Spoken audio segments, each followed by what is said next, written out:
L'avantage de cette chaîne, c'est qu'il n'y a aucune pression. Je viens et je reviens quand je veux, même si je sais que peut-être que certains d'entre vous attendaient mon débrief des derniers chapitres de Hippo. Salut à tous, j'espère que vous allez bien, c'est Jean-Charles, et aujourd'hui on va parler des derniers chapitres, voilà, les derniers scans qui sont sortis du manga Hajime no Ippo. Il y a pas mal de choses à dire, parce que j'ai laissé passer 5 chapitres je crois. On est au 1487 aujourd'hui. Pardon, il y a le chat qui se frotte sur le support de la caméra, donc peut-être que ça tremble un petit peu. C'est bientôt son heure de manger, donc là il commence à être impatient. Mais l'heure, c'est l'heure, et il doit patienter.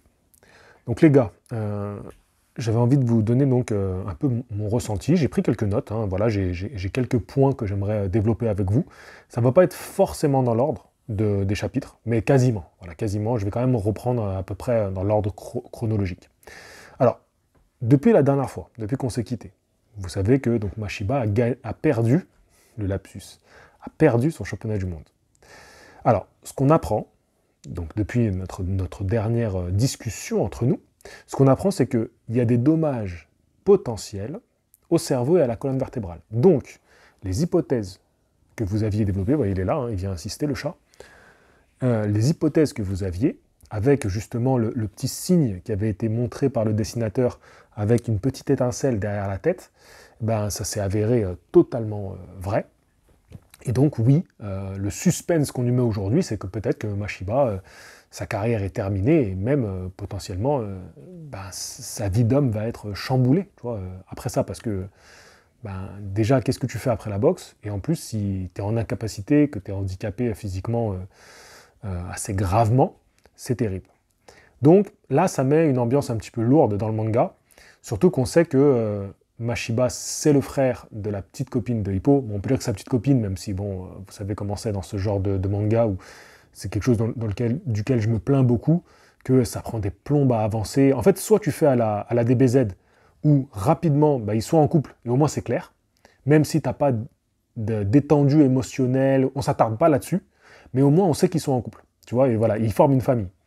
Mais quand ils ne le font pas, ça prend des plombes et c'est terrible. C'est terrible, terrible, parce que pour moi, ça... Et là, en plus, dans cette œuvre, ça vient, pour moi, ralentir le scénario.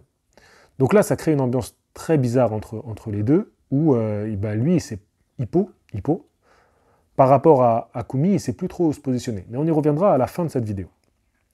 Premier point, donc voilà, on n'en saura pas plus hein, sur Mashiba jusqu'à la fin des chapitres, mais voilà ce qu'on nous annonce et on reste sur ça. Il y a une phrase que j'ai notée dans mes notes, parce que je trouvais importante, c'est donc la petite amie de Aoki qui lui dit, parce qu'elle est infirmière, elle lui dit, pour faire comprendre à Hippo que peut-être que là, il devrait prendre un petit peu de distance, qu'il ne devrait pas venir faire le relou qui est collant, tu vois. Elle lui dit, la boxe lui a volé sa seule famille. Parce qu'on sait que le frère et la sœur, ils ont que eux, voilà, ils sont orphelins. Et Mashiba, il s'est beaucoup occupé de sa sœur, enfin, à sa manière. Elle s'occupe beaucoup de lui aussi, à sa manière aussi. Et donc, par cette phrase, elle lui fait comprendre que la boxe, pour moi, hein, est aujourd'hui l'ennemi de Kumi. Mais comme je vous l'ai dit, on reviendra un peu plus tard. Je voulais juste vous signaler cette phrase que j'ai trouvée lourde de sens. Ensuite, on a un échange entre Hippo et Kamogawa, donc l'entraîneur de la salle, sur la relation entraîneur-boxeur, sur la relation head coach, aujourd'hui on parle du head coach, combattant. Et pour moi, cette discussion, elle peut être analysée comme le fait que Hippo se dirige de plus en plus du côté de l'entraîneur et moins du boxeur. Mais en même temps, on peut se dire que ça va le faire évoluer en tant que combattant. Je ne sais pas trop quoi en penser de cette discussion. Je ne sais pas. Pour moi, elle peut signifier que petit à petit, oui, Hippo devient de plus en plus un coach parce qu'il se met dans la peau du coach. C'est comme ça que je l'ai interprété. Je ne sais pas. Dites-moi, vous, ce que vous en pensez de cette... Parce que moi, cette conversation, elle a un sens. Elle n'est pas là pour rien, à ce moment-là. Il ne vient pas forcément chercher du réconfort auprès de son coach, comme le ferait un boxeur. Il vient chercher un sens. Et le sens, c'est plutôt le coach qui doit analyser, avoir du sens. Le boxeur, il est dans les émotions, parce qu'il boxe, tu vois, il boxe, il est dans les émotions. Et le coach gère les émotions de son boxeur. Et pour moi, là, il n'a pas le comportement d'un boxeur. Je sais pas. Pour moi, c'est vraiment deux collègues qui se parlent. Je l'ai vu comme ça. J'aimerais bien avoir votre retour. Ensuite, on a Ricardo Martinez qui va débarquer au Japon. Et avant de débarquer au Japon, il fait une demande pour que Miyata soit son sparring partner. Très intéressant, parce que Miyata a été sparring partner de Sendo, il a préparé Sendo. Vraiment, il a vraiment été là longuement sur le camp de Sendo. Et quand Ricardo Martinez arrive 2 semaines en avance du combat, il a besoin de faire encore quelques réglages pour l'arrivée au Japon, et il demande Miyata. Ça c'est intéressant, on en reparlera un peu plus tard, parce qu'après ils vont faire le spar.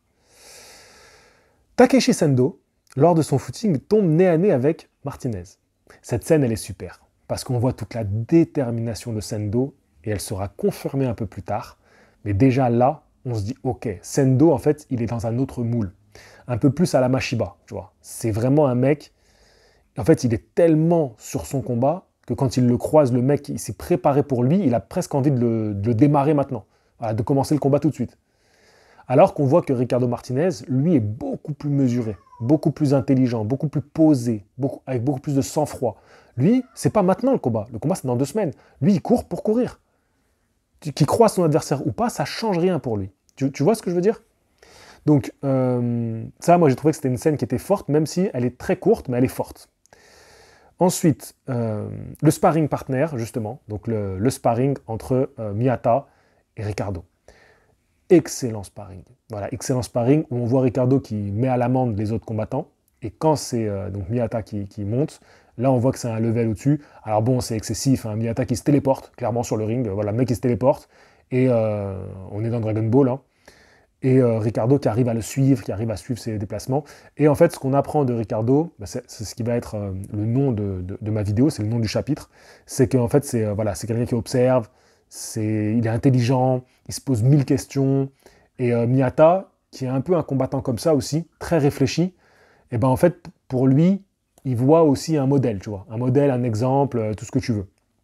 Donc intéressant ce combat, et ça nous dit encore plus qu'on va avoir un combat qui opposera autant avec Mashiba, le combat précédent pour un titre mondial aussi, on avait 2 boxeurs qui se ressemblaient beaucoup, avec des parcours de vie différents, mais qui se ressemblaient dans la personnalité. Oui, d'une certaine manière. C'est des personnalités différentes, avec beaucoup plus extraverties du côté de Rosario. Et tu attends, c'est pas l'heure. Désolé, il est pénible. Et Mashiba, mais en fait, c'était deux vrais méchants, tu vois, qui étaient sauvages, voilà. Là, on va avoir 2 écoles, entre Sendo, qui est très instinctif, tu vois, qui a ce côté animal, et du côté de Ricardo, qui est cérébral. Qui est très cérébral. Et on se demande comment le combat va tourner. C'est très intéressant. Je me dépêche parce que le chat, il n'en peut plus. Donc le sparring de très haute qualité. Alors là, il y a quelque chose que je ne vous ai pas dit tout de suite, mais ça fait déjà un peu plus tôt qu'on le savait dans les chapitres. La mamie de Sendo fait un malaise, elle est à l'hôpital, et donc Sendo se retrouve au chevet de sa mamie. Oui, on va faire le parallèle avec Hippo, qui est au chevet de Mashiba. Et on va voir que la réaction des 2 montre que, pour moi, Hippo n'est pas prêt à remonter sur le ring. Pas du tout. Pourquoi je vous dis ça? Sendo, il passe quelques jours auprès de sa mamie et on se demande si... Aïe. Parce que là, on voit des images de l'entraînement de Ricardo, mais on voit plus d'images de Sendo qui s'entraîne. Et donc là, on peut se poser la question, est-ce que Sendo, il est encore dans son combat? Est-ce qu'il est encore... Alors attendez, j'ai un petit doute. Est-ce que l'image de Sendo qui croise... Bah tu vois, j'aurais dû mettre dans l'ordre. Je me suis gardé pour plus tard, j'ai été bête. Est-ce que Sendo, quand il croise Ricardo, est-ce que déjà sa mamie est à l'hôpital? Parce que si sa mamie est déjà à l'hôpital quand il croise Ricardo, ça veut dire que par 2 fois, il nous a montré sa détermination. Enfin, par 2 fois. Une première fois, et après, elle sera concrétisée par ce que va dire Sendo. Bon, je ne sais plus si quand il croise Ricardo, c'est après que sa mamie est à l'hôpital. Je pense que oui, parce que je crois qu'il pleuvait encore. Oui, c'est après. Donc d'accord. Donc en fait, il nous l'a déjà montré, l'auteur. Il nous l'a déjà montré. Parce que quand il va être au chevet de sa mamie, ben, ce qui va nous ôter le doute de la détermination de Sendo, c'est qu'il va annoncer, il va dire voilà, ma mamie, elle a fait l'homme que je suis, elle m'a évité d'être une raclure, tu vois, une racaille, je vais lui amener le titre.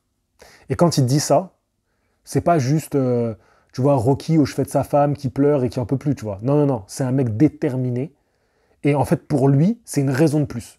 Tu vois, c'est pas un coup dur. Tu vois, c'est-à-dire que il aurait pu prendre ça comme ah merde, ça tombe quelques jours avant le combat et tout. Non, lui, il prend ça juste comme une raison de plus de terminer Ricardo.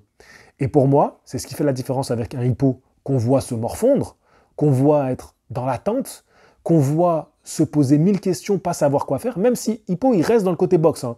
D'ailleurs, il dit à Kumi, je vais à Osaka pour la boxe. Il dit à Miyata quand ils sont au téléphone tous les deux, parce que Miyata voulait prévenir Sendo qui ferait le sparring partner. Et donc il appelle Hippo, Miyata, et Sendo lui dit ouais j'ai un plan anti-Ricardo. Donc Hippo il est quand même dans la boxe. Mais encore une fois, moi je vois un Hippo du côté coach, pas du côté boxeur, pas avec cette flamme du boxeur. Et surtout, ben il est détruit par ce qui se passe. Enfin, il n'est pas détruit, mais il est rongé de remords par rapport à ce qui se passe avec Mashiba et Kumi. Et ça lui fait beaucoup de mal. Contrairement à Sendo, qui prend ce mal pour être encore plus enflammé et encore plus déterminé. Et je voulais finir sur ça, sur la grande différence entre l'attitude de Hippo, qui est sensiblement dans la même situation, hein, c'est-à-dire qu'il est au chevet de quelqu'un, entre Mashiba, où on ne sait pas s'il redeviendra boxeur, donc c'est une petite mort, et Sendo, clairement, il dit « Ma mamie, elle va mourir, même si elle est réanimée, elle n'en aura plus pour longtemps, donc elle va mourir. C'est clair et net, elle va mourir. » Donc on est sensiblement dans le deuil de quelque chose des deux côtés. Sauf que Hippo, ça ne le nourrit pas, juste, il attend qu'encore une fois, les autres décident pour lui, il suit le mouvement, alors que Sendo, il est acteur de ce qui se passe. Voilà, maintenant, je vous devais entendre dans le fond le chat qui me gronde dessus, pourtant c'est pas l'heure, donc il va devoir patienter. Hein. Mais je vais aller discuter avec lui, voilà, on va échanger. Non, le chat, c'est pas l'heure, non. Bon, sur ce, je vous dis à la prochaine. Fighting! Ciao tout le monde.